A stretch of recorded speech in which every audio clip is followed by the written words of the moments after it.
దేశ ప్రగతిలో నీరు, విద్యుత్, రవాణా, కమ్యూనికేషన్ ప్రముఖ పాత్ర పోషిస్తాయన్నారు కేంద్ర మంత్రి నితిన్ గడ్కరీ. మంగళగిరి వేదికగా జరిగిన కార్యక్రమంలో రాష్ట్రంలోని 5,233 కోట్ల విలువైన జాతీయ రహదారులకు ఆయన శంకుస్థాపనలు, ప్రారంభోత్సవాలు చేశారు.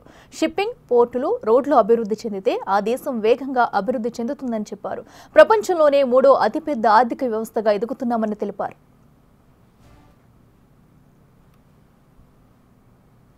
किसी भी देश में और किसी भी राज्य में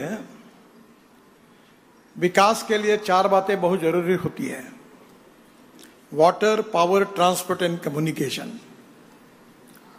बहुत पहले मैं जब 95-2000 में महाराष्ट्र में मंत्री था तो जॉन एफ केनेडी जी की एक बात मैंने अपने ऑफिस में लिख कर रखी थी। जॉन एफ केनेडी जी ने कहा था कि American roads are not good because America is rich, but America is rich because American roads are good. Road से प्रॉस्पेरिटी आती है और स्वाभाविक रूप से मुझे बहुत खुशी है कि आदरणीय चंद्रबाबू नायडू जी के नेतृत्व में, उप मुख्यमंत्री आदरणीय पवन कल्याण जी के नेतृत्व में आंध्र प्रदेश प्रगति और विकास की ओर बहुत आगे जा रहा है। आगे जाने के लिए दो इंपॉर्टेंट चीजें बहुत आवश्यक है: the futuristic vision for development and futuristic vision, उसको डेवलपमेंट के साथ उसका इंप्लीमेंटेशन कैसा करना, ये इंपॉर्टेंट है। అభివృద్ధికి, నాగరికతకు రహదారులు చిహ్నమన్నారు ఏపీ ముఖ్యమంత్రి చంద్రబాబు. గడ్కరీ చొరవ చూపడం వల్ల రాష్ట్రంలో కిలోమీటర్ల పొడవైన హైవే రహదారి పనులు జరుగుతున్నాయన్నారు. ఎప్పటికీ మర్చిపోని విధంగా పోలవరం ప్రాజెక్టుకు కేంద్ర మంత్రి నితిన్ గడ్కరీ అండదండలు అందించారని చెప్పారు. రాష్ట్రానికి మరో 20 పోర్టులు రాబోతున్నాయని తెలిపారు. నాకు ఏమాత్రం అనుమానం లేదు, ప్రపంచంలోనే నెంబర్ 1 దేశంగా రోడ్ ఇన్ఫ్రాస్ట్రక్చర్ తయారు చేసే శక్తి అటు ప్రధానమంత్రి నరేంద్ర మోడీ గారికి, దాన్ని ఎగ్జిక్యూట్ చేసే సామర్థ్యం గడ్కరీ గారికి ఉన్నాయని చెప్పి కూడా నేను మీకు తెలియజేస్తున్నా.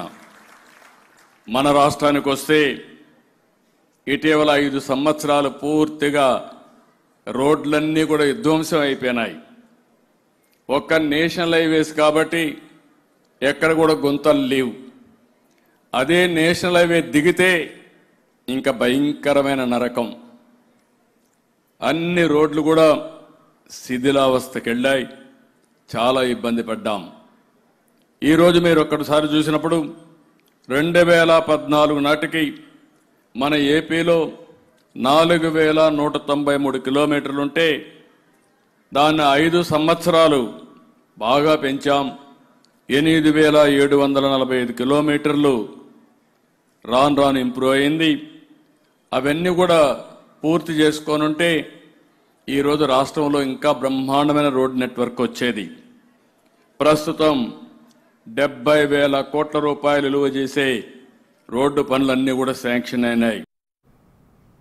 కూల్చివేతలతో గత ప్రభుత్వం మొదలైతే ప్రతి గ్రామంలో కూటమి ప్రభుత్వం గుంతలు పూడ్చి కొత్త రహదారులు నిర్మిస్తుందన్నారు AP deputy CM Pavan Kalyan. NDA వచ్చాక దేశంలో కీలకమైన ప్రాజెక్టులు చేపట్టిందన్నారు. హైవేల నిర్మాణ వేగం 3 రెట్లు పెరిగిందని చెప్పారు. అలాగే అడవి తల్లి బాట పేరుతో గిరిజన ప్రాంతాల్లోనూ రోడ్లను నిర్మిస్తున్నామని చెప్పారు. గత ప్రభుత్వానికి కేంద్రం నుండి సహాయం వచ్చినా రహదారి అభివృద్ధిపై సరైన శ్రద్ధ చూపలేకపోయారు. కానీ ఇప్పుడు ఎన్డీఏ కూటమి ప్రభుత్వం స్పష్టమైన లక్ష్యంతో పూర్తి కర్తవ్య బద్ధతతో పనిచేస్తుంది.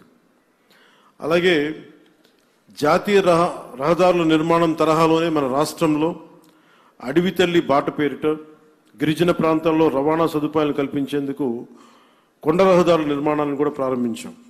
దీనికి మనందరం కూడా చాలా మనస్ఫూర్తిగా ప్రధానమంత్రి గారికి కృతజ్ఞతలు చెప్పుకోవాలి.